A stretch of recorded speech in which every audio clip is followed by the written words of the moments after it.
Captain Ezra Blackwater sits alone at the corner table of the Salty Anchor Tavern, nursing his rum while younger pirates mock his grey beard and weathered hands. At 68, he's become the joke of Port Royal, a once feared captain now drinking away his loneliness. The laughter grows louder when Marcus the shark brings in a screeching spider monkey, its eyes wild with mischief. "Here's a companion for the old fool," Marcus sneers, shoving the cage toward Ezra. The tavern erupts in cruel laughter as the monkey chatters angrily, throwing scraps of food through the bars.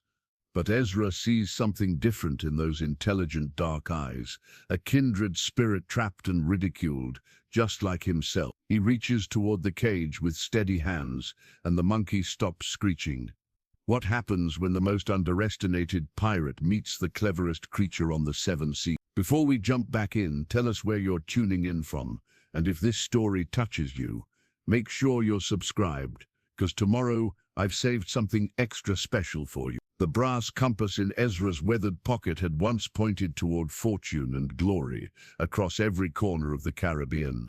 Now it spun lazily, its needle as lost as its owner, tarnished by years of neglect and too many nights spent at the bottom of a rum bottle. 20 years ago, that same compass had guided the Crimson Revenge through treacherous reefs to claim the Spanish treasure fleet off Tortuga. The younger pirates drinking around him tonight had heard the stories, but they saw only what remained, a broken old man whose legendary days felt more like tavern tales than truth. The Salty Anchor reeked of stale ale and unwashed bodies, its wooden floors sticky with decades of spilled drinks and broken dreams. Gas lamps cast dancing shadows across the faces of men who lived by violence and died by betrayal. At the center table, Marcus the shark held court with his crew of ambitious cutthroats, each one hungry for the reputation that Ezra had once possessed. They were the new generation of pirates, faster with their blades, quicker with their tongues,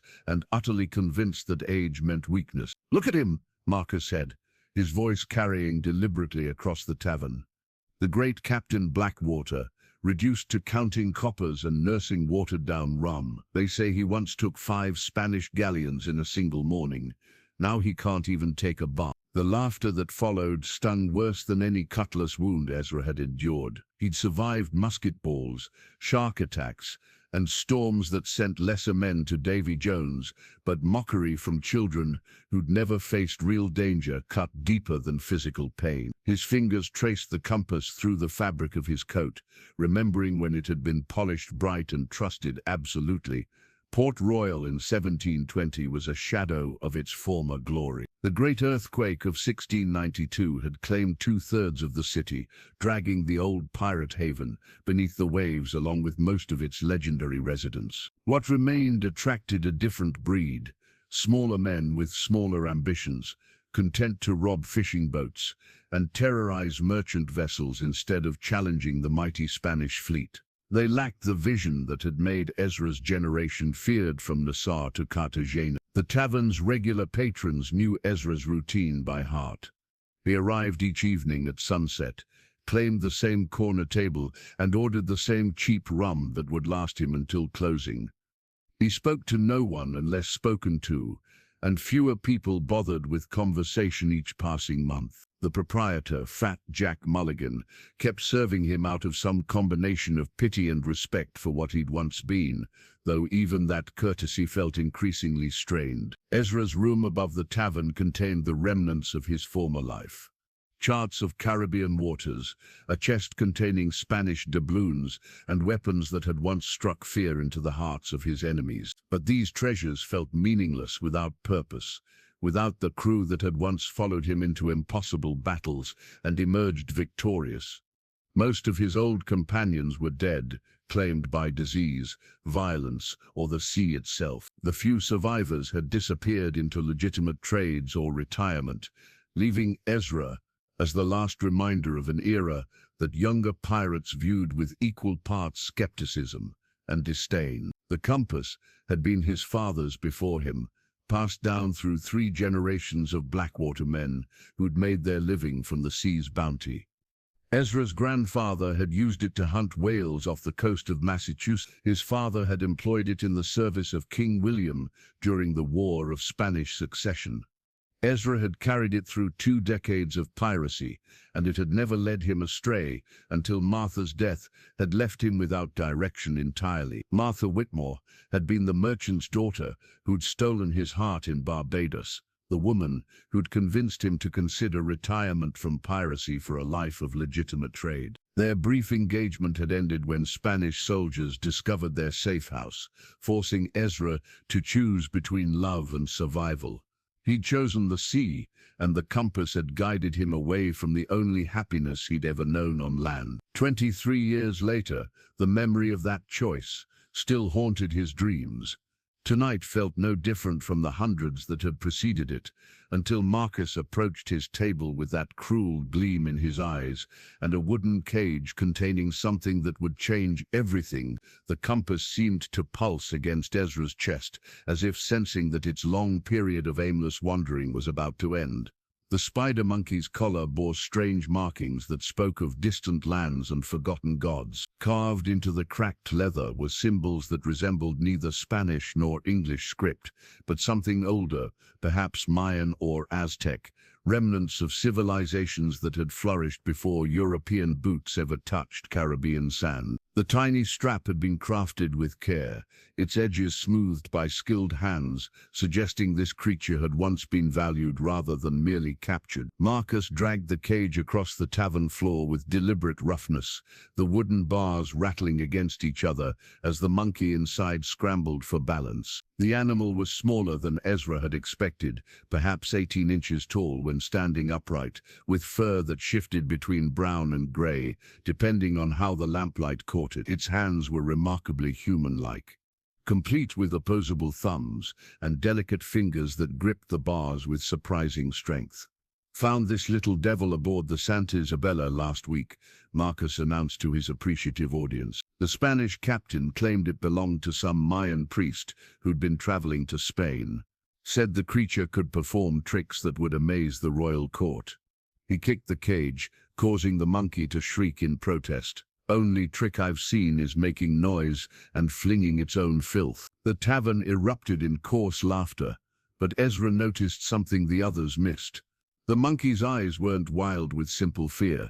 They held intelligence, calculation, and what looked remarkably like contempt for its captors. When the creature looked directly at him, Ezra felt an unexpected shock of recognition. This was no ordinary animal driven by instinct alone.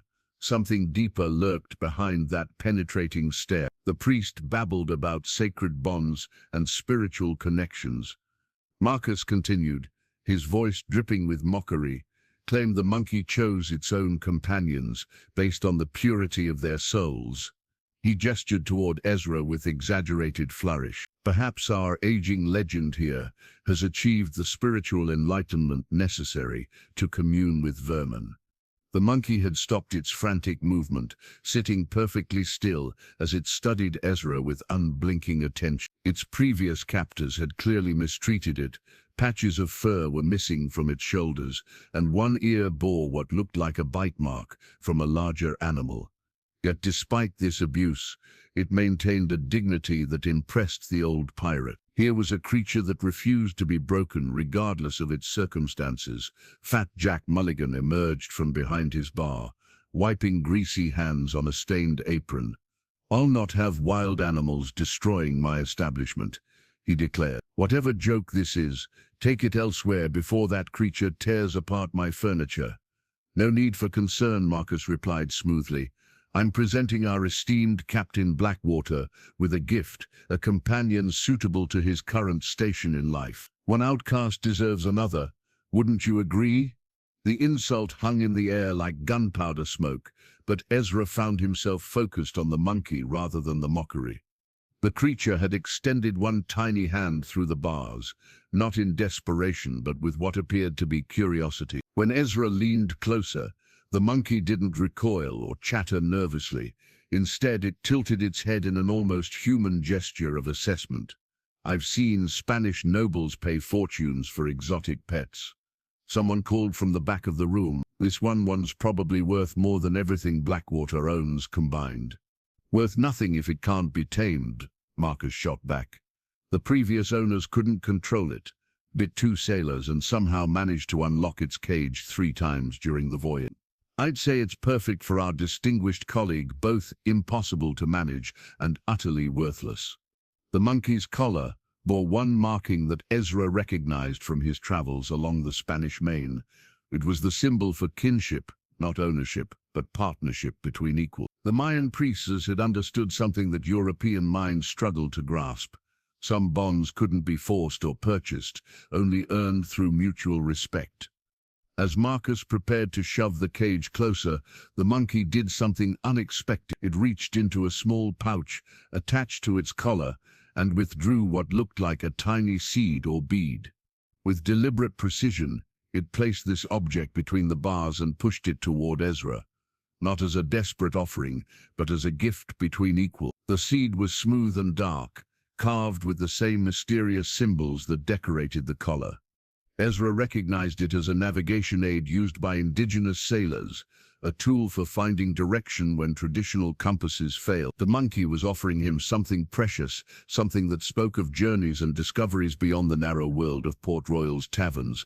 For the first time in months, Ezra smiled genuinely. The silver locket had remained hidden beneath Ezra's mattress for 3 years, wrapped in oiled cloth and protected from the Caribbean's relentless humidity. Inside its tarnished case, Martha Whitmore's portrait gazed out with the same gentle eyes that had convinced him to consider abandoning piracy for legitimate trade. Her dark hair was arranged in the fashion of wealthy merchants' daughters, but her smile held the warmth that had made her irresistible to a rough sea captain who'd never known tenderness. Ezra carried the caged monkey up the narrow stairs to his modest room, ignoring the catcalls and crude suggestions from the tavern below.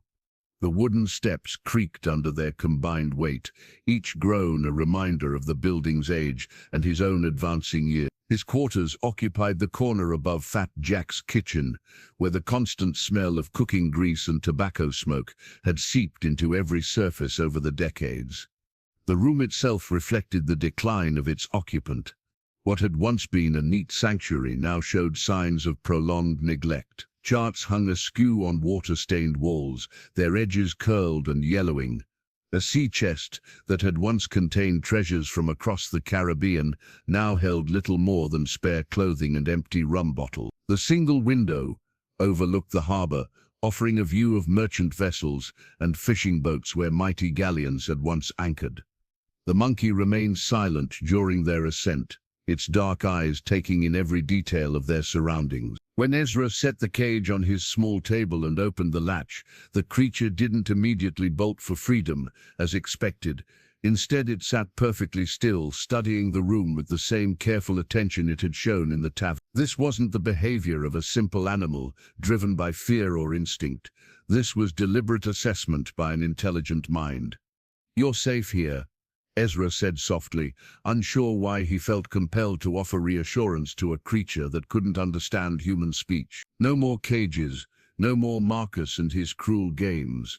The monkey tilted its head at the sound of Ezra's voice, then stepped delicately from the cage onto the table. Its movements held a grace that spoke of careful breeding and gentle treatment in some distant past. This wasn't a wild animal recently captured from jungle trees. This was a creature accustomed to human companionship, though clearly betrayed by those it had trusted. With surprising boldness, the monkey began exploring the room. It examined the charts with obvious interest, tracing sea routes with one tiny finger, as if recognizing the geography they represented. When it discovered the sea chest, it approached carefully, respecting boundaries while clearly curious about its content. The intelligence behind its actions impressed Ezra more with each passing moment. The creature's exploration led it to the loose floorboard, where Ezra kept his most precious possessions. With uncanny instinct, the monkey detected something hidden there and looked questioningly at its host. When Ezra nodded permission, small hands carefully lifted the board to reveal the wrapped locket beneath. "How did you know?" Ezra whispered, genuinely amazed by the creature's perception. The monkey handed him the oiled cloth with obvious reverence, as if understanding the package's emotional significance. When Ezra unwrapped the locket and opened it to reveal Martha's portrait, the creature studied the image with apparent fascination. Its tiny hands reached toward the miniature painting, not to grab but to touch with the same gentleness a human might show precious memories.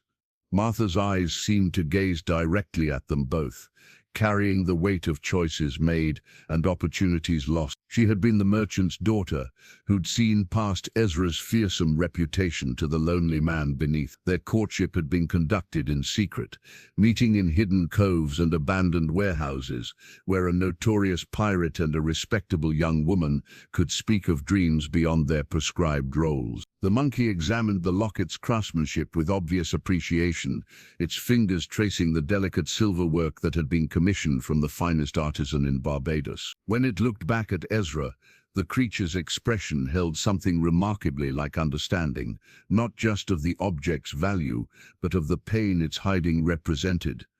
"She was going to wait for me," Ezra explained, though he wasn't sure why he felt compelled to share such personal history. "I promised to return after one final voyage, with enough treasure to buy us a proper life together, but the Spanish found our safe house before I could keep that promise." The monkey set the locket carefully on the table between them, then retreated to a respectful distance. It seemed to understand that some treasures were too precious for casual handling, that memories required delicate treatment from strangers. In that simple gesture, Ezra recognized a depth of empathy he'd rarely encountered in humans, much less animals. For the first time in years, he wasn't entirely alone. The golden doubloon gleamed in Marcus's palm like a miniature sun, its surface polished to mirror brightness despite bearing the scars of Spanish minting from decades past. The coin had been struck in the Mexico City Mint during the reign of Philip V, its edges slightly worn from countless transactions across the Caribbean trade routes. Such pieces were rare in Port Royal now.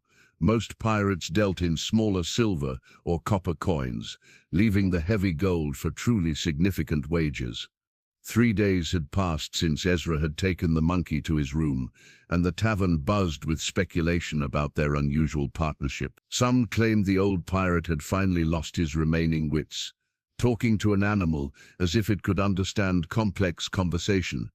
Others suggested the creature was some kind of Caribbean witch's familiar, explaining Ezra's sudden improvement in mood and bearing. The truth was simpler but no less remarkable. For the first time in years, Ezra Blackwater had found genuine companionship. Marcus slapped the doubloon onto the scarred wooden table with theatrical flourish, the sound sharp enough to silence surrounding conversation. "I propose a wager, old man," he announced, his voice carrying the confident tone of someone accustomed to getting his way. A test of whether age has truly dulled the legendary Captain Blackwater's edge. The monkey, whom Ezra had named Patches for the varied patterns in his fur, perched on his shoulder with remarkable balance. The creature had adapted to tavern life with surprising ease, showing none of the skittishness that characterized most caged animals newly released. Instead, Patches observed the proceedings with obvious intelligence, his dark eyes missing nothing of the tension building around their table. "What manner of test?" Ezra asked, though he suspected the answer would involve considerable risk to both his remaining reputation and his physical well-being. "Governor Hamilton's mansion," Marcus replied with a predatory smile. 3 nights hence, he's hosting a reception for visiting Spanish dignitaries. His private study contains a particular item of interest, a ceremonial dagger given to him by the Viceroy of New Spain. Bring me that dagger, and this doubloon is yours. Fail and you leave Port Royal permanently." The challenge struck Ezra like a physical blow. Governor Hamilton's mansion was arguably the most secure location in Jamaica, guarded by British soldiers and protected by walls that had withstood both pirate attacks and natural disasters. The building represented everything Ezra had spent his career opposing: legitimate authority, Spanish cooperation, and the gradual taming of the Caribbean frontier. "That's suicide, not sport," called out Thomas Briggs, one of the few remaining pirates who remembered Ezra's glory days. Hamilton's guards shoot trespassers on sight, and the Spanish delegation will have their own protection. Marcus shrugged with theatrical indifference. Perhaps the great Captain Blackwater has grown too cautious for such adventures. Age does tend to weaken a man's resolve along with his reflexes. The insult hung in the air like cannon smoke, but Patches surprised everyone by chattering angrily at Marcus. The monkey's tiny hands gestured emphatically, as if delivering a lecture on proper respect for elders. Several patrons laughed at the creature's obvious indignation, but Marcus's face darkened with genuine anger. "Even your pet monkey shows more spine than its master," he sneered. "Though I suppose creatures of similar courage naturally find each other." Ezra felt something stir within him that had been dormant for months. Not anger, but purpose. The challenge was clearly designed to humiliate him, either through failure or through forcing him to decline. But Patches looked at him with absolute confidence, as if the monkey understood exactly what was being proposed and had no doubt about their chances of success. "The ceremonial dagger," Ezra said slowly, "the one with the emerald pommel and Toledo steel blade." Marcus's surprise was evident. "You know the piece. I helped the Viceroy acquire it," Ezra replied with growing confidence. "Took it from a French privateer off the coast of Cartagena in 7. If it's the same blade, it bears an inscription on the tang identifying its original owner." The admission sent murmurs through the gathered crowd. Here was evidence of the connections and knowledge that had made Ezra legendary. Personal familiarity with treasures that had passed through the highest levels of Spanish colonial power. "Then you accept the wage?" Marcus pressed, clearly hoping to trap Ezra in a moment of nostalgic bravado. Patches climbed down to the table and approached the golden doubloon, studying it with obvious interest. The monkey picked up the coin, tested its weight, then looked directly at Marcus with what could only be described as contempt. With deliberate precision, Patches pushed the doubloon back toward the challenger, then returned to Ezra's shoulder. "We accept," Ezra said, his voice carrying authority that had been absent for too long. 3 nights hence, you'll have your answer about whether age has truly dulled this old pirate's edge." The skeleton key had been forged by Dutch artisans in Amsterdam, its intricate metalwork designed to defeat the complex lock mechanisms favored by wealthy Spanish colonists. Ezra had acquired it during a raid on Cartagena 15 years ago, recognizing its value as a tool that could open doors throughout the Caribbean's most secure buildings. The key's ornate head featured tiny mechanical teeth that could adjust to match different lock configurations, a masterpiece of criminal engineering that had served him well during his prime. Night had fallen over Port Royal like a suffocating blanket, the humid Caribbean air thick with the promise of rain. Governor Hamilton's reception was in full swing, the mansion's windows glowing with candlelight, as British officials and Spanish dignitaries celebrated whatever diplomatic nonsense currently occupied their attention. Ezra crouched in the shadows of the mansion's service courtyard, his dark clothing blending with the architectural shadows, while Patches made his way toward the kitchen entrance. The monkey moved with fluid silence across the cobblestones, his small size allowing him to avoid the pools of torchlight that would have exposed a human intruder immediately. Patches had studied the mansion's exterior for 2 hours, learning the patterns of guard movements and identifying the brief windows when sections of the building remained unwatched. His intelligence continued to astound Ezra. This creature understood complex timing and spatial relationships with precision that rivaled experienced human thieves. From his concealed position, Ezra watched Patches slip through a gap in the kitchen shutters that would have been invisible to less observant eyes. The monkey had spotted the opening during their afternoon reconnaissance, recognizing that kitchen staff often left ventilation gaps to combat the overwhelming heat generated by cooking for large gatherings. Within moments, Patches had disappeared into the building's interior, leaving Ezra to wait with growing anxiety for the next phase of their plan. The skeleton key felt warm in Ezra's palm, its familiar weight providing some comfort against the magnitude of what they were attempting. He'd used this same key to unlock Spanish treasure rooms, British armories, and French colonial mansions during his years of active piracy. But those adventures had involved full crews and careful preparation, not a desperate gamble with only a monkey for backup. The key represented his past competence, but tonight would test whether that expertise remained viable.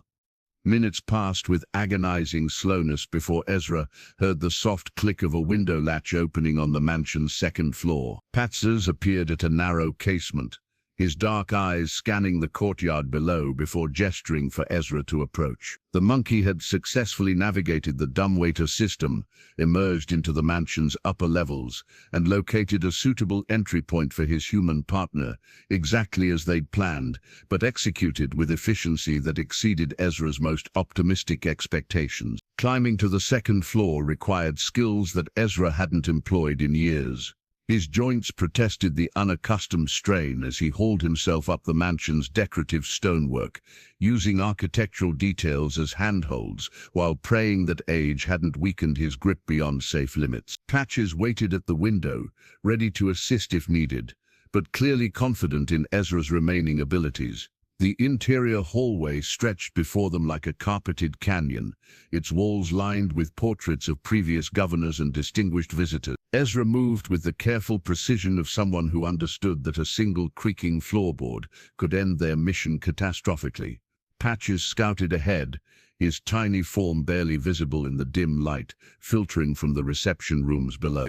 Together they advanced toward the governor's private study with a coordination that felt almost supernatural. The skeleton key performed its intended function flawlessly when they reached the study's locked door. Its adjustable mechanism engaged the complex Spanish lock with soft metallic whispers, each tumbler falling into place with precision that spoke of superior craftsmanship. Within seconds, the door swung open to reveal Governor Hamilton's private sanctuary, a room lined with books, maps, and colonial artifacts that represented British authority in the Caribbean.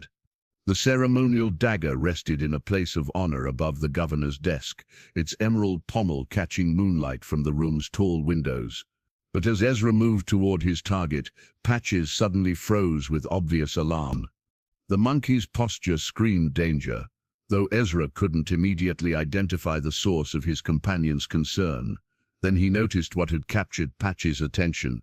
Thin wires stretched across the room at ankle height, connected to mechanisms hidden behind decorative panels. Trap lines, Ezra whispered, finally understanding Santos's cryptic warning about the governor's collection.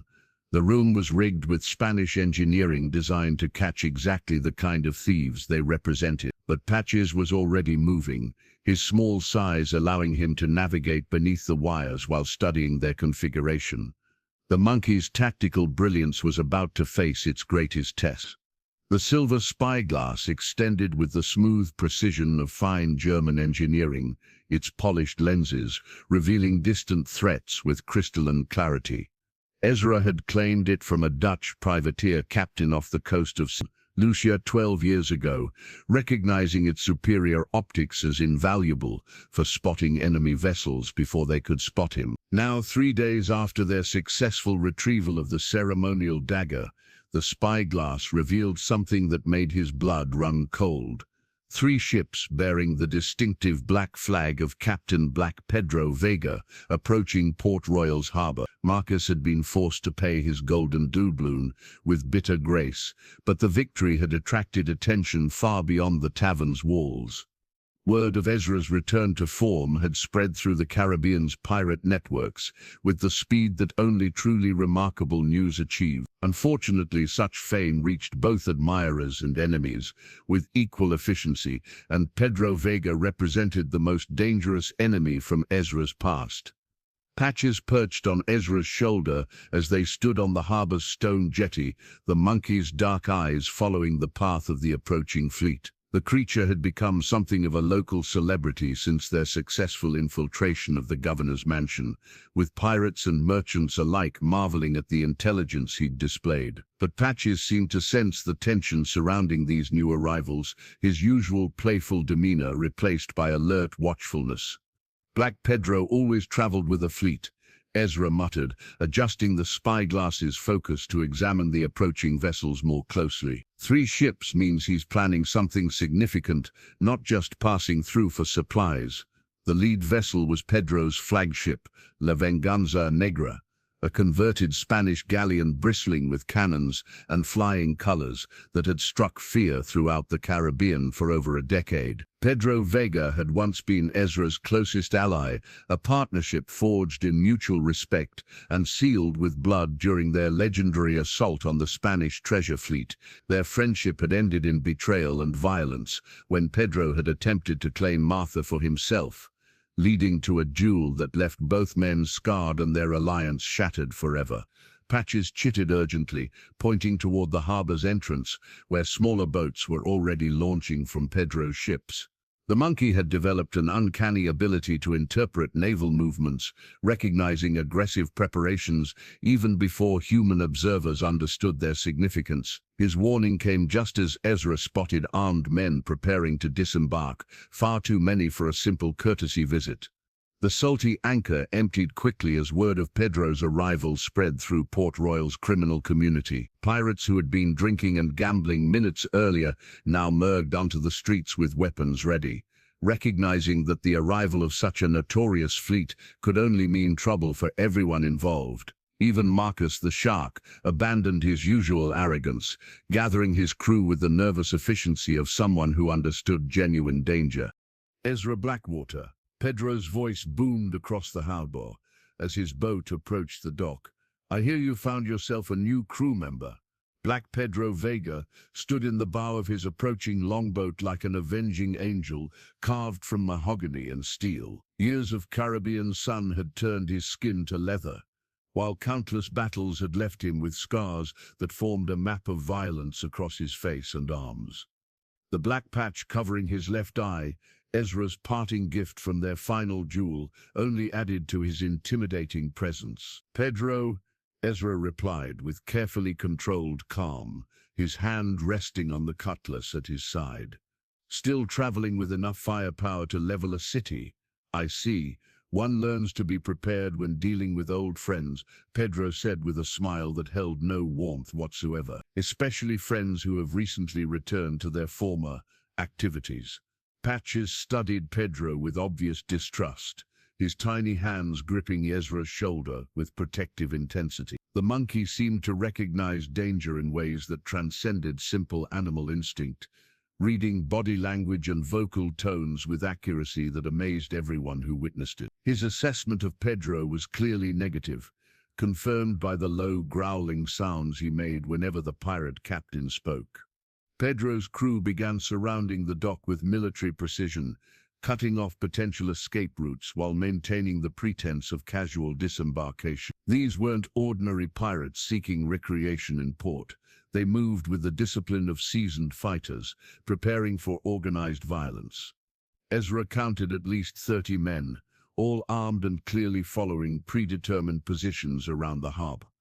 "I've come to settle an old debt," Pedro announced, his voice carrying across the suddenly silent waterfront, "and to meet this remarkable companion who's helped restore your legendary reputation." The silver spyglass caught the last rays of afternoon sunlight as Ezra collapsed. It closed, understanding that diplomacy had just given way to something far more dangerous. Pedro hadn't traveled across hundreds of miles of Caribbean waters for conversation. He'd come for revenge, and Patches had unwittingly become part of that deadly equation. The ancient cutlass emerged from its hiding place beneath loose floorboards, like a ghost materializing from the depths of memory. Ezra's father had carried this blade during the War of Spanish Succession, its Toledo steel forged by masters who understood that a sword must be more than mere metal. It must be an extension of its wielder's soul. The leather-wrapped grip bore the impressions of 3 generations of Blackwater hands, while the blade itself showed the careful maintenance of men who trusted their lives to superior craftsmanship. Pedro's ultimatum had been delivered with theatrical precision. Meet him at dawn on Gallows Point for single combat, or watch Port Royal burn under the guns of his 3-ship fleet. The terms were brutally simple, a duel to settle their 20-year-old grievance, with the winner claiming both Ezra's life and his remarkable monkey companion. Pedro's obsession with Martha's memory had clearly evolved into something darker during their years of separation. a festering hatred that now extended to anything Ezra valued. Patches examined the cutlass with obvious reverence, his tiny hands tracing the intricate engravings that decorated the sword's crossguard. The monkey seemed to understand the weapon's significance beyond its practical purpose. This was a family legacy, a tangible connection to honor and tradition that transcended individual mortality. When Patches looked up at Ezra, his dark eyes held a gravity that belonged on the face of someone far older than his apparent age. "This blade has seen more battles than most men witness in a lifetime," Ezra explained, testing the weapon's balance with movements that felt both rusty and familiar. "My grandfather used it to defend whaling ships off Nantucket. My father wielded it in service to King William. I carried it through 20 years of piracy, and it never failed me once." The sword's weight felt both heavier and lighter than memory suggested, heavier with the burden of legacy, lighter with the promise of renewed purpose. Age had stiffened Ezra's joints and slowed his reflexes, but his muscle memory retained the knowledge of how this particular blade moved through the air, how its balance shifted during different attack patterns, how its point found its target with lethal precision. Patches scampered across the room to retrieve something from the sea chest. Martha's silk handkerchief, the one keepsake Ezra had maintained from their brief courtship. The monkey returned with the delicate fabric, holding it with careful reverence before tying it around the cutlass's grip, with surprising dexterity. The gesture was both practical and symbolic. The silk would improve Ezra's grip, while honoring the memory of the woman whose loss had driven both men to this final confrontation. "You understand more than most humans give you credit for," Ezra observed, touched by the monkey's intuitive grasp of ceremony and meaning. "But tomorrow's fight isn't your battle to win or lose.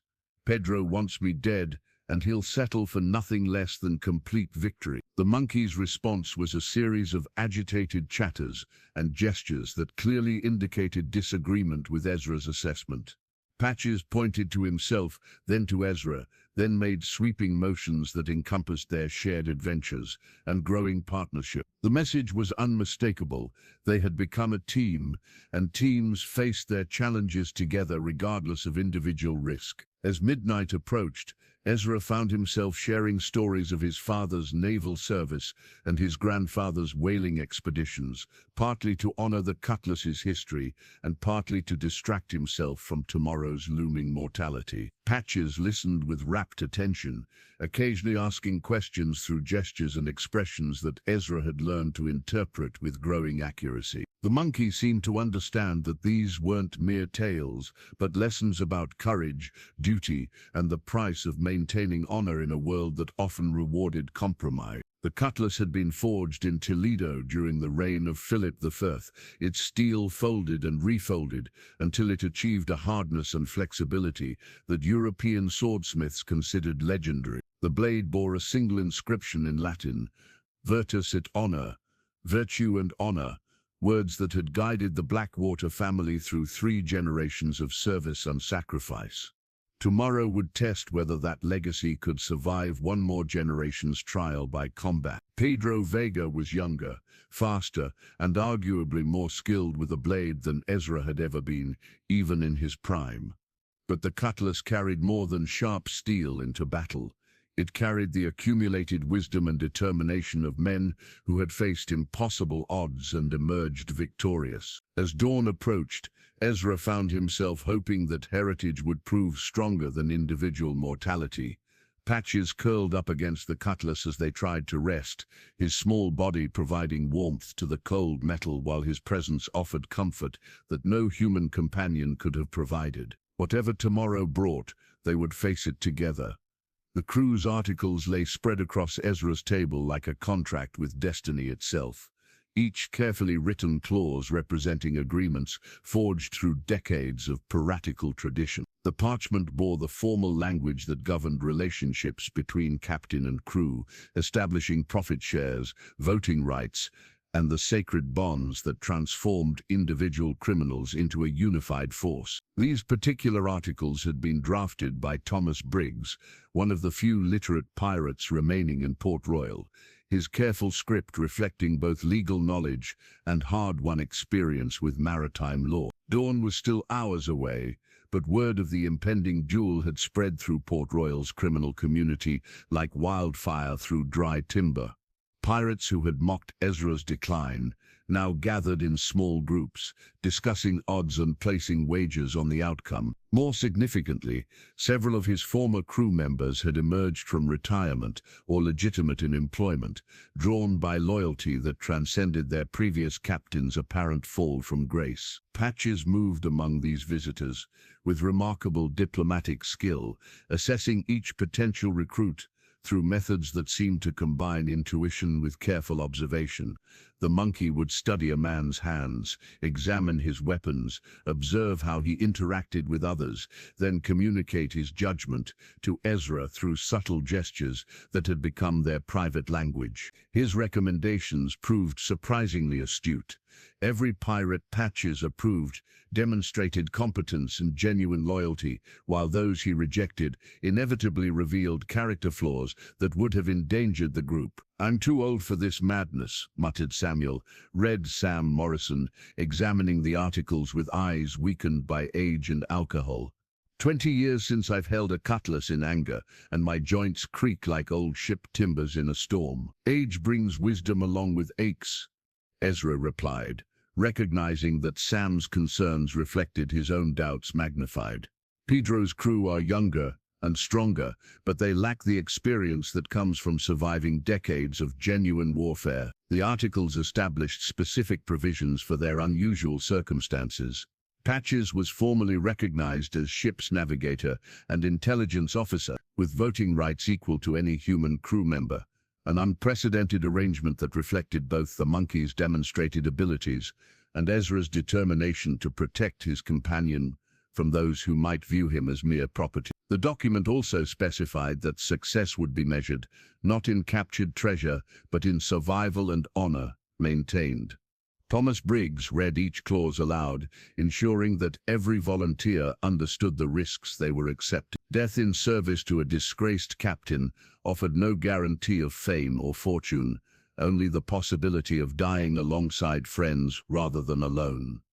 Yet one by one, the assembled pirates signed or made their marks on the parchment, binding themselves to a cause that logic suggested was hopeless. "The second chance hasn't sailed in 5 years, observed William Iron Will Davies, flexing hands that still bore the calluses of professional seamanship. "She'll need work before she's seaworthy enough for what we're planning." Ezra nodded, understanding that their makeshift crew would need time to prepare both ship and themselves for whatever lay ahead. Pedro's ultimatum focused on the duel at dawn, but surviving single combat would only begin their real challenges. Black Pedro commanded 3 vessels and over 100 experienced fighters. Even victory in personal combat might prove Pyrrhic, if it left Ezra facing impossible odds. The monkey demonstrated his understanding of their situation by retrieving various items from around the room.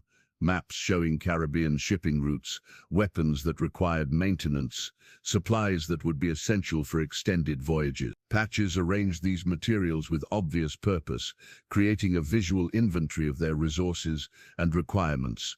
His organizational skills impressed even the most experienced pirates, who recognized tactical thinking when they witnessed it. As the crew's articles neared completion, Ezra felt something he hadn't experienced in years: the peculiar mixture of confidence and terror that preceded significant action. These men were binding themselves to his leadership, despite having every reason to doubt his remaining capabilities. Their faith represented both honor and responsibility. Honor in being deemed worthy of such loyalty, responsibility for justifying their trust through competent leadership. Patches sealed the articles by pressing his tiny hand into red wax, leaving a print that would serve as his formal signature. The gesture struck everyone present as both amusing and profound, a reminder that their most valuable crew member happened to be a creature most humans would dismiss as incapable of complex thought. Articles signed and witnessed, Thomas announced with ceremonial gravity. "Captain Blackwater, you have your crew." Outside, the first hints of dawn were beginning to brighten the eastern horizon. In a few hours, Everything would change for better or worse. Their die was cast. The ship's bells sang across Port Royal's harbour, with the pure bronze voice that had once called Ezra's crew to battle stations during their legendary years of piracy. Cast in a Seville foundry, and blessed by priests who had no idea of its eventual purpose, the bell bore inscriptions requesting divine protection for those who sailed under its authority. Now, as the Second Chance prepared to leave harbour for the first time in 5 years, its resonant tones carried both hope and defiance across waters that had witnessed countless departures, some toward glory, others toward oblivion. The duel at Gallows Point had ended with Pedro's blood staining Caribbean sand, and Ezra's cutlass proving that age and treachery were no match for skill and determination. But victory in single combat had only intensified their predicament.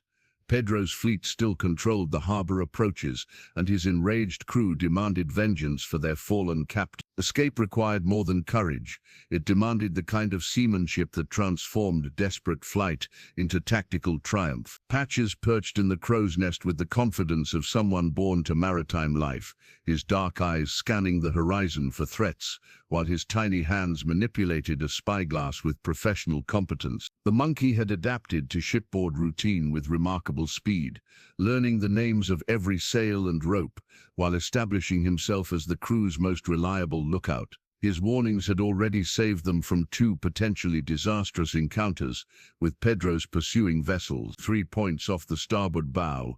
Patches chittered, his voice carrying clearly down to the deck despite the wind and spray. The crew had learned to interpret his various calls, understanding that different tones indicated different levels of urgency. This particular sound meant immediate danger requiring evasive action.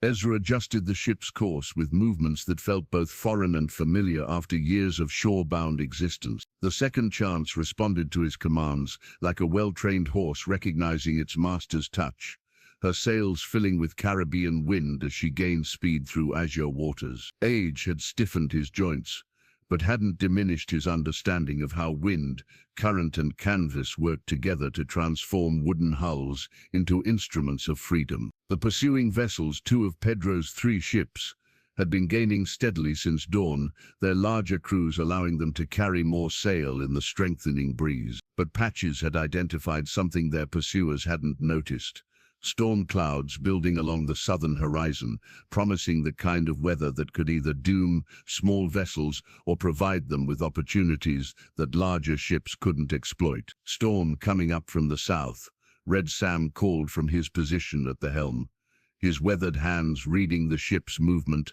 through the wheel's vibrations. Could be our salvation or our grave, depending on how we handle it. The monkey scrambled down from the rigging with fluid grace, landing on Ezra's shoulder to deliver what had become their standard tactical consultation. Patches pointed toward the approaching storm, then toward their pursuers, finally making sweeping gestures that indicated complex maneuvers requiring precise timing. His meaning was clear: the storm offered escape opportunities, but only if they positioned themselves correctly before the weather arrived. Ezra studied their situation with the analytical precision that had made him legend. Pedro's ships were faster in calm seas, but would struggle in heavy weather due to their size and deep draft. The Second Chance, though smaller and older, had been designed for Caribbean conditions. She could handle rough seas that would force larger vessels to reduce sail or risk catastrophic damage. Victory lay not in outrunning their enemies, but in outlasting them when conditions turned challenging. "All hands prepare for heavy weather," Ezra commanded, his voice carrying the authority that had once commanded fleets. "Secure everything that can move, double-lash the guns, and prepare to reef topsails on my command." The crew responded with efficiency that belied their years of retirement from active piracy. Muscle memory guided their movements as they transformed the ship from a pleasure vessel into a fighting platform, capable of surviving whatever nature might deliver. Even Iron Will Davies, despite his complaints about age and infirmity, moved through the rigging with the confidence of someone whose body remembered skills that his mind thought forgotten. Patches established himself at the ship's bow, his small form braced against the increasing wind as he served as their early warning system for changes in weather or enemy movement. The monkey's weather sense had proved remarkably accurate during their brief time at sea. He seemed capable of predicting wind shifts and storm intensity with precision that rivaled experienced mariners. The bell called them toward an uncertain horizon, but for the first time in years, uncertainty felt like possibility rather than defeat. The stone tablet emerged from the sand like a message from the dead, its carved surface bearing symbols that predated European arrival in the Caribbean by centuries. Patches had discovered it while exploring the island's hidden cove, his keen eyes spotting geometric patterns that the human crew had walked past without notice. The ancient basalt bore inscriptions in what appeared to be Taino script, interwoven with symbols that suggested Mayan influence, evidence of trade networks that had connected Caribbean islands long before Columbus claimed them for Spain. Their escape from Pedro's fleet had succeeded beyond all reasonable expectations. The storm that Patches had predicted proved devastating to their pursuers, while providing the second chance, with wind and cover, for a brilliant escape to the east. Now, 3 days later, they had discovered an island that appeared on none of their charts, a volcanic remnant rising from azure waters like a forgotten fragment of paradise. The island showed signs of ancient habitation despite its apparent abandonment. Stone foundations marked where buildings had once stood, while terraced gardens suggested sophisticated agricultural knowledge. Most intriguingly, the entire settlement faced eastward toward the sunrise, its layout conforming to astronomical elements that indicated deep understanding of celestial movements. This hadn't been a simple fishing village, but a ceremonial center of considerable importance. These symbols, Thomas Briggs observed, running weathered fingers across the tablet's carved surface, they're warnings of some kind. Look here. This repeated pattern resembles skulls, and these wavy lines could represent water or waves. Patches examined the inscriptions with obvious fascination, his tiny hands tracing symbol combinations with the care of someone attempting to decode important information. The monkey's intelligence had consistently surprised the crew, but his apparent literacy in ancient scripts exceeded even Ezra's expanding estimates of his capabilities. Whatever education Patches had received before his capture clearly extended far beyond simple tricks and entertainment. The island's interior revealed more mysteries with each hour of exploration. Fresh water springs bubbled from volcanic rock, providing abundant drinking water despite the location's isolation. Fruit trees, species unknown to European botany, offered nourishment that tasted like combinations of familiar flavors arranged in impossible ways. Game trails suggested the presence of animals, though none of the creatures themselves had been spotted during daylight hours. There's something autumnal about this place, Red Sam muttered, his superstitious nature troubled by the island's perfection. No place this beautiful exists without some kind of curse or guardian watching over it. The monkey's response was a series of chatters and gestures that Ezra had learned to interpret as disagreement, mixed with caution. Patches seemed to understand that the island held secrets, but his assessment suggested knowledge rather than malevolent forces. The creature's behavior resembled that of someone returning to a familiar location after long absence, rather than discovering unknown territory. As evening approached, the crew established camp near the stone tablet, using its bulk as windbreak, while maintaining clear sightlines toward their anchored ship. The island's apparent safety felt almost too convenient after years of Caribbean piracy. Ezra's instincts screamed warnings about places that offered everything sailors might need without obvious prices to be paid. The tablet's inscriptions became more readable as shadows shifted across its orc surface. What had appeared to be random symbols during daylight revealed themselves as carefully organized text when viewed under different lighting conditions. The ancient carvers had designed their message to be readable only at specific times, ensuring that casual visitors would miss information intended for more dedicated observers. Patches discovered additional tablets hidden throughout the settlement ruins, each one adding pieces to a larger narrative puzzle. The inscriptions described a civilization that had flourished through trade and astronomy, maintaining connections with mainland cultures while developing unique innovations suited to island life. But the later tablets carried darker messages, warnings about visitors from across the sea who brought disease and destruction in equal measure. The final tablets, Thomas translated with growing unease, they described the island being abandoned to preserve something precious from contamination by foreign influences. The inhabitants sealed their most valuable possessions in hidden chambers before departing for other lands. The revelation sent excited murmurs through the assembled crew.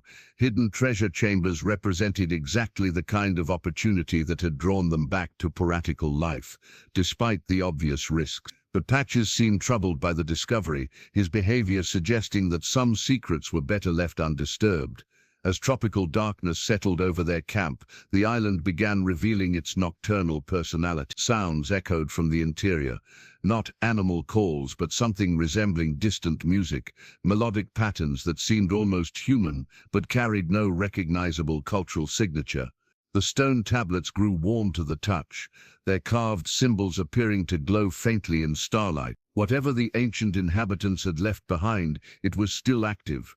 The poisoned letter crackled between Patch's tiny fingers like a serpent preparing to strike, its expensive parchment concealing treachery beneath elegant script and official seals. The monkey had intercepted it during his morning reconnaissance of their camp perimeter, his sharp eyes spotting the messenger bird that had approached under cover of dawn mist. What appeared to be correspondence from the governor of Jamaica actually bore the hidden signature of Marcus the Shark, a revelation that transformed their understanding of recent events from coincidence to conspiracy. The letter's contents chilled Ezra's blood more effectively than any Caribbean storm. Marcus hadn't simply followed them to the island through luck or determination.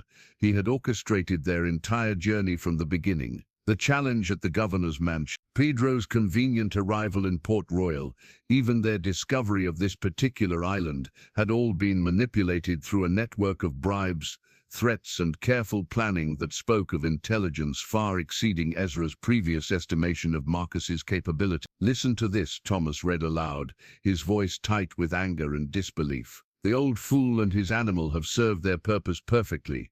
Once they retrieve the island's treasures, eliminate them both, and claim the artifacts for our Spanish associate. Payment upon delivery will exceed our previous arrangements by considerable margin." The conspiracy reached deeper than simple piracy or personal revenge. Marcus had formed an alliance with Spanish colonial authorities, trading information about Caribbean pirate activities in exchange for protection and profit. The ceremonial dagger they had stolen from Governor Hamilton hadn't been the target. It had been bait designed to restore Ezra's reputation and draw him into this elaborate trap. Patches chittered angrily as he studied the letter's hidden markings, his tiny hands pointing to symbols that revealed the true scope of Marcus's betrayal. The monkey's ability to read multiple languages and decode secret communications had proven invaluable once again. But this discovery offered no comfort, only the bitter knowledge that they had been dancing to an enemy's tune throughout their supposed triumph. "How long have they been watching us?"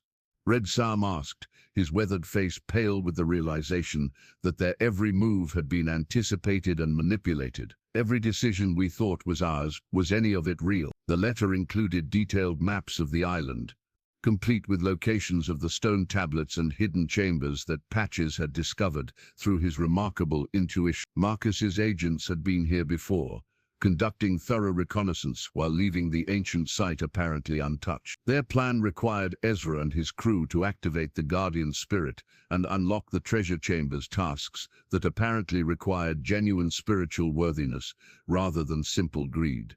They needed us to pass the tests, Ezra realized with growing horror. Whatever protections guard this place, they can only be bypassed by those the Guardian deems worthy. Marcus has been using us as keys to unlock doors he couldn't open himself. The monkey's response was a series of urgent gestures toward the harbor, where their ship rode at anchor in the protected cove. Through his spyglass, Ezra could see additional vessels approaching from the northwest, Marcus's fleet arriving precisely on schedule to claim the fruits of their deception. The timing was too perfect to be coincidental. Someone had been sending regular reports about their progress. Patches scampered to the edge of their camp and began an elaborate pantomime that gradually revealed the presence of hidden observers throughout the island. The monkey's keen senses had detected what the human crew had missed. Marcus's agents had been watching them since their arrival, documenting their discoveries while remaining concealed in the volcanic terrain. Every conversation, every revelation, every interaction with the guardian spirit had been recorded and reported. "We've been performing in a play without knowing the script," Iron Will observed bitterly. Every triumph, every moment of discovery, it was all choreographed by our enemies. But Patches seemed less concerned with the betrayal than with its implications for their immediate survival. The monkey pointed repeatedly toward the crystal amulet, still glowing with supernatural energy from their encounter with the guardian spirit. His gestures suggested that their worthiness to claim the island's treasures might be the only advantage they retained in the coming confrontation. The poisoned letter had served its purpose beyond Marcus's intentions. It had revealed the true nature of their situation while there was still time to respond. But response required more than anger or determination. They faced enemies who had planned every contingency except one: the possibility that their intended victims might prove worthy of powers that couldn't be stolen or purchased. Marcus's fleet grew larger on the horizon as morning progressed, carrying superior numbers and firepower toward what he expected to be an easy victory. He had underestimated only one factor in his elaborate conspiracy: the bond between an aging pirate and a remarkable monkey that transcended simple partnership to become something approaching spiritual kinship. The battle flag unfurled in the Caribbean breeze like a declaration of war against impossible odds, its torn fabric bearing witness to 20 years of conflicts that had forged legends from ordinary men. Ezra had carried this same banner during the assault on the Spanish treasure fleet at Cartagena, its crimson field emblazoned with the black cutlass that had become his personal symbol throughout the pirate brotherhood. Now, as Marcus's fleet approached their island sanctuary, the flag served not as decoration but as a rallying point for men who had chosen honor over survival. The crew worked with grim efficiency to transform their peaceful camp into a fortress capable of withstanding superior numbers. Red Sam directed the construction of defensive barriers using volcanic stones and fallen timber, while Iron Will positioned their few cannons to create overlapping fields of fire across the beach approaches. Thomas Briggs studied maps of the island's interior, identifying fallback positions and escape routes should their initial defenses fail catastrophically. Patches had assumed command of reconnaissance operations with the natural authority of someone born to tactical thinking. The monkey established observation posts throughout the island's elevated terrain, using a network of animal allies to provide early warning of enemy movements. His ability to communicate with native species had proven invaluable. Birds served as messengers, while land crabs formed an intelligence network that could detect approaching threats long before human senses registered danger. Marcus brings 4 ships and at least 200 men, Patches reported through the gesture language that had become their standard communication method. But the island's guardian spirit has awakened additional defenses. The ancient protections are responding to the threat of desecration. Indeed, the island itself seemed to be preparing for battle alongside its human defenders. The stone tablets had begun glowing with increased intensity, their carved symbols pulsing in patterns that resembled heartbeats or breathing. Underground passages that had been sealed for centuries showed signs of reopening, offering potential advantages to those who understood the island's sacred geography. The crystal amulet around Ezra's neck grew warm against his chest, its supernatural energy responding to his emotional state as he contemplated the approaching confrontation. The guardian spirit had declared him worthy of the island's protection, but worthiness meant accepting responsibilities that extended beyond personal survival. They weren't just defending their lives, they were protecting knowledge that could reshape the Caribbean's balance of power. Every man chooses his own fate today, Ezra announced to his assembled crew, his voice carrying the authority that had once commanded fleets.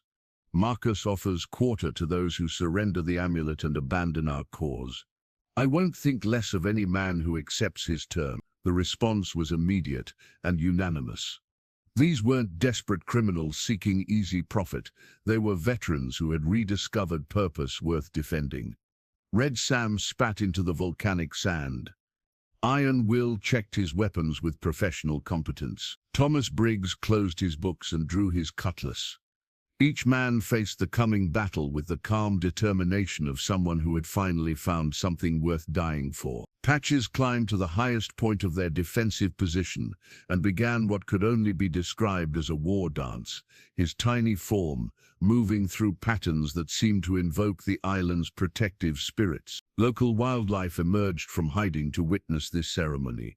Colorful birds, small reptiles, and creatures that had no names in European languages gathered as if summoned by ancient calls that transcended species barriers. The monkeys' dance reached crescendo just as Marcus's landing boats appeared around the island's eastern headland.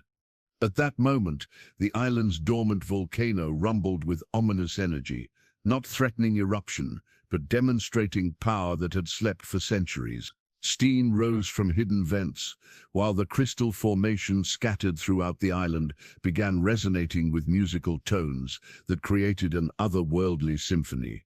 "They're trying to intimidate us with native superstitions," Marcus's voice carried across the water through a speaking trumpet. "Surrender the amulet peacefully, and your deaths will be quick and merciful."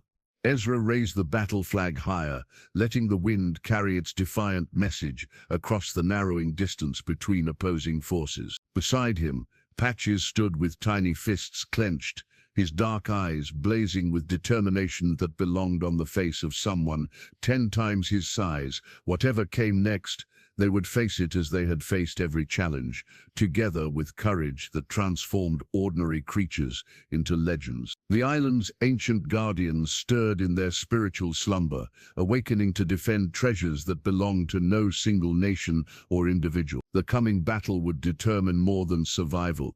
It would decide whether knowledge and wisdom could triumph over greed and conquest in a world that seemed determined to reward only the ruthless. Marcus's boats touched the beach as the first shots of the final confrontation echoed across paradise-turned battlefield. The victory horn resonated across the battlefield with the deep, primal sound that had announced triumphs for countless generations before European ships ever crossed the Atlantic. Carved from conch shell by indigenous artisans and blessed with symbols that predated written history, the horn carried voices of ancestors who had defended their sacred places against previous invaders. Now, as smoke cleared from the final confrontation, its triumphant call proclaimed that wisdom and courage had once again proven stronger than mere numbers and firepower. The battle had raged for 3 hours beneath the Caribbean sun, transforming the island's peaceful beaches into scenes of desperate combat. Marcus's superior forces had initially overwhelmed Ezra's defensive positions through sheer weight of numbers, forcing the defenders to retreat toward the ancient ceremonial chambers where the real treasures lay hidden. But the island's supernatural guardians had awakened to full strength, turning geography itself into an ally for those deemed worthy of protection. Patches had proven himself a tactical genius, whose small size concealed a warrior's heart larger than most humans possessed. The monkey had coordinated attacks by indigenous wildlife that confused and demoralized Marcus's men, while his intimate knowledge of the island's hidden passages allowed him to appear behind enemy lines when least expected. His tiny hands had guided ammunition to their cannons, carried messages between scattered defenders, and somehow managed to sabotage 3 of Marcus's ships through methods that defied rational explanation. The turning point had come when Marcus himself cornered Ezra in the Guardian Chamber, their personal animosity finally erupting into single combat, while the crystal amulet blazed with supernatural energy. Age had slowed Ezra's reflexes, but experience had taught him that patience often defeated speed when wielded by someone who understood the true cost of violence. His cutlass found its mark just as Marcus's younger strength began to overwhelm veteran cunning. "You never understood,"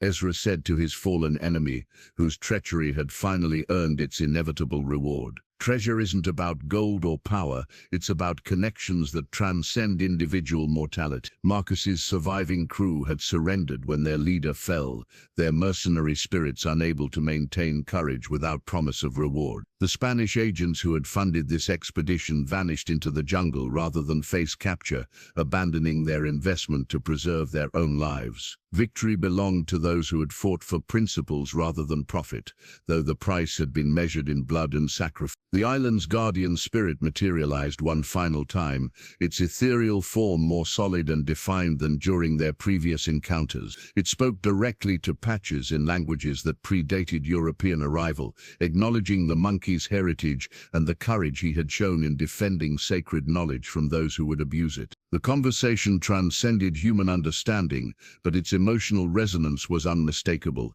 Ancient debts were being acknowledged and honored. Your companion carries the blood of those who built this place, the spirit explained to Ezra, its voice now carrying warmth rather than the cold assessment of earlier encounters. He has proven worthy of inheritance that was thought lost forever. The revelation transformed Ezra's understanding of their partnership. Patches wasn't simply an intelligent animal who had chosen to accompany a lonely old pirate. He was the last living connection to civilizations that had flourished in the Caribbean centuries before Columbus claimed discovery of lands that were already home to sophisticated culture. Their friendship bridged not just species but entire epochs of human history. The crystal amulet pulsed with renewed energy as the Guardian transferred its protective responsibilities to Patches and Ezra jointly. They would serve as guardians of knowledge that could heal or destroy depending on how it was employed. The island's treasures weren't gold or jewels but innovations in medicine, navigation and peaceful coexistence that could benefit all Caribbean peoples if protected from those who would use them for conquest. Red Sam raised the conchorn to his lips and sounded the victory call that echoed across miles of azure water, announcing to any who might hear that legends still walked the Caribbean seas. The sound carried farther than should have been possible, enhanced by the island's supernatural acoustics, to reach every corner of the region. Pirates, merchants, colonial administrators, and native peoples would all hear its message. Some treasures were too precious to be claimed by unworthy hands. As the horn's resonant tones faded into evening air, Patches climbed onto Ezra's shoulder and pointed toward the harbor where the Second Chance rode at anchor. Their ship waited to carry them toward new adventures, but now they traveled not as simple pirates seeking profit, but as guardians of wisdom that transcended individual ambition. The victory horn had announced more than military triumph. It had proclaimed the birth of a legend that would inspire Caribbean peoples for generations to come. The new ship's charter bore official seals from 3 colonial governors and the blessing of indigenous leaders who had emerged from decades of hiding to witness the birth of something unprecedented in Caribbean history. Written in Spanish, English, and ancient Taino script, the document established Ezra Blackwater and his companion Patches as legitimate guardians of intercultural knowledge, authorized to travel freely between all Caribbean territories in pursuit of their sacred mission. No longer outlaws operating beyond the law's protection, they had become something entirely new. Diplomats of wisdom carrying ancient secrets between peoples who had forgotten how to trust each other. Port Royal's harbor buzzed with excitement as news of their transformation spread throughout the pirate community. Men who had mocked Ezra's decline now sought audiences with the legendary captain who had somehow transcended the simple categories of criminal and hero to become something approaching mythical. The story of his partnership with an indigenous monkey who carried ancestral memories had captured imaginations from Nasus to Cartagena, inspiring songs, stories, and speculation about what other wonders might be possible when different cultures chose cooperation over conquest. The Second Chance had been rechristened the Guardian's Promise, her hull strengthened with materials provided by the mysterious island's supernatural guardians. Strange metals that resisted cannon fire and wood that couldn't be burned by normal flame now protected the vessel that would carry its crew on missions more dangerous than simple piracy. Their cargo hold contained not stolen gold but carefully preserved scrolls, healing herbs, and navigation instruments that could revolutionize Caribbean trade if shared with worthy recipients. Patches had undergone his own transformation, his status elevated from pet to partner in ways that challenged every assumption about intelligence and communication between species. Colonial administrators who had initially dismissed him as a curiosity now sought his counsel on matters ranging from weather prediction to indigenous customs. The monkey's ability to serve as translator between human cultures had proven as valuable as his tactical brilliance, opening diplomatic possibilities that had seemed impossible just weeks earlier. Captain Blackwater, Governor Hamilton addressed him with the respect previously reserved for visiting royalty. Your services to intercolonial cooperation have earned recognition at the highest levels. King George himself has expressed interest in your unique partnership. The irony wasn't lost on Ezra that he had spent 20 years as Hamilton's enemy, only to become his most valuable ally through circumstances that defied rational explanation. But royal recognition brought responsibilities along with privileges.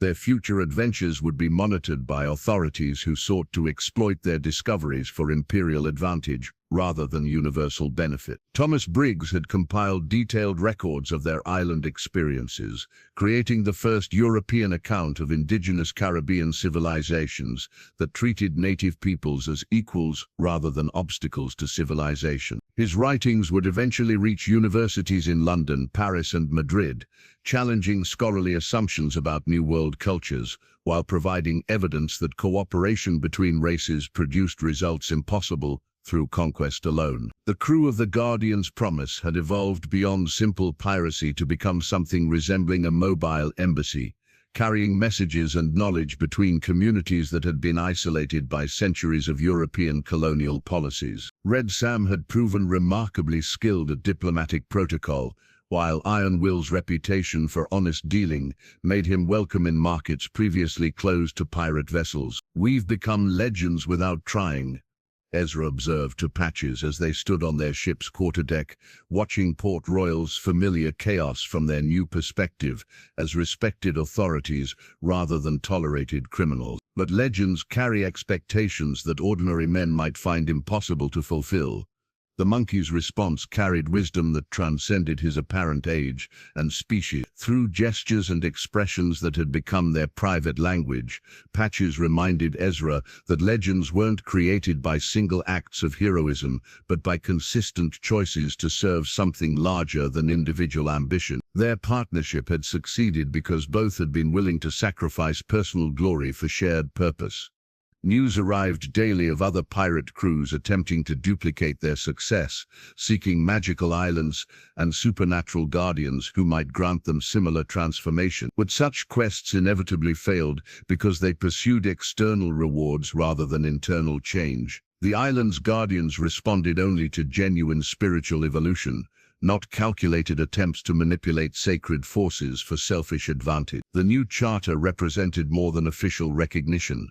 It symbolized hope that the Caribbean's bloody history of conquest and exploitation might evolve towards something approaching justice. Ezra and Patches had become living proof that understanding between cultures was possible when individuals chose wisdom over warfare. The golden collar gleamed in Caribbean sunlight like a crown crafted for royalty, its emerald inlays catching and reflecting light in patterns that seemed to pulse with their own inner fire. Unlike the crude leather restraint that had marked Patches as property during his captivity, this magnificent creation proclaimed his status as partner and equal in the most legendary partnership the Caribbean had ever witnessed. Crafted by indigenous artisans using techniques preserved in secret for centuries, the collar bore symbols that told the story of their adventures while promising greater wonders yet to come. 6 months had passed since their triumph on the Guardian's Island, and the Guardian's Promise had become the most celebrated vessel in Caribbean waters. Their reputation for fair dealing and miraculous problem-solving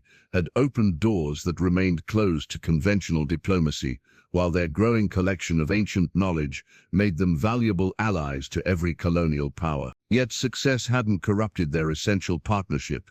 Ezra and Patches remained as devoted to each other as during their desperate early days when survival had depended on absolute trust. The collar's creation had been commissioned not by Ezra, but by a coalition of indigenous leaders who emerged from hiding throughout the Caribbean islands to honor the monkey who had restored their ancestral voice to intercultural dialogue. Each emerald had been blessed by spiritual leaders from different tribes, while the gold itself came from streams considered sacred by peoples who had mined these waters long before Spanish conquistadors claimed ownership of everything they surveyed. "You've become more than my companion," Ezra said as he fastened the collar around Patch's neck with hands that showed the careful reverence of someone handling holy relics. "You've become the bridge between worlds that never should have been separated." The monkey's response carried the dignity that had marked their relationship from its earliest moments. Patches examined his reflection in the ship's brass fittings, not with vanity but with the solemn awareness that symbols carried responsibility. The golden collar proclaimed him as representative of peoples who had suffered centuries of persecution, yet who still chose reconciliation over revenge when offered genuine respect. Their current voyage carried them toward Barbados, where colonial authorities had requested assistance with negotiations that threatened to explode into warfare. Spanish, French and British claims to the same territory had reached the point where armed conflict seemed inevitable, unless mediators with credibility among all parties could find solutions that preserved honor, while preventing bloodshed. Such delicate diplomatic work had become their specialty, though each success raised expectations for the next seemingly impossible challenge. The Guardian's promise now carried passengers as well as crew scholars, healers, and artists representing various Caribbean cultures who traveled under their protection, while sharing knowledge that enriched everyone aboard. What had begun as a pirate vessel had evolved into something resembling a floating university, where indigenous wisdom combined with European learning to create innovations that neither culture could have achieved alone. Patches had developed his own following among these cultural ambassadors, his ability to communicate across species barriers, making him invaluable for understanding natural phenomena that human observers missed entirely. Weather patterns, ocean currents, and seasonal changes all revealed their secrets to someone who could interpret the behavior of creatures that lived intimately with natural forces. "The collar suits you," observed Alana Vasquez, the Spanish naturalist who had joined their crew to study Caribbean wildlife. "Though I suspect you wore invisible crowns long before anyone recognized your royal bearer." The monkey's acknowledgement of her compliment carried the gracious acceptance of someone accustomed to respect, rather than the desperate gratitude of a creature starved for recognition. Success hadn't changed Patch's essential character, but it had allowed his natural nobility to shine without the shadows of captivity and abuse that had once dimmed his spirit. As evening approached and Barbados appeared on the horizon, Ezra reflected on the impossible journey that had brought them from that cruel moment in the salty anchor to their current status as Caribbean legends. The golden collar around Patch's neck represented more than personal triumph. It symbolized hope that understanding between different peoples remained possible despite centuries of conflict and mistrust. The monkey climbed to his favorite perch at the ship's bow, the golden collar catching sunset light as he gazed toward their next adventure. Tomorrow would bring new challenges requiring the wisdom they had earned through trials that had tested both their individual courage and their unbreakable bond. But tonight, as stars emerged above Caribbean waters that had witnessed so much sorrow and joy, they sailed toward whatever destiny awaited, with the confidence that true partnerships could overcome any obstacle. The golden collar proclaimed Patches as more than Ezra's companion. He had become the living symbol of what the Caribbean could achieve when its peoples chose cooperation over conquest, understanding over exploitation, and wisdom over mere wealth.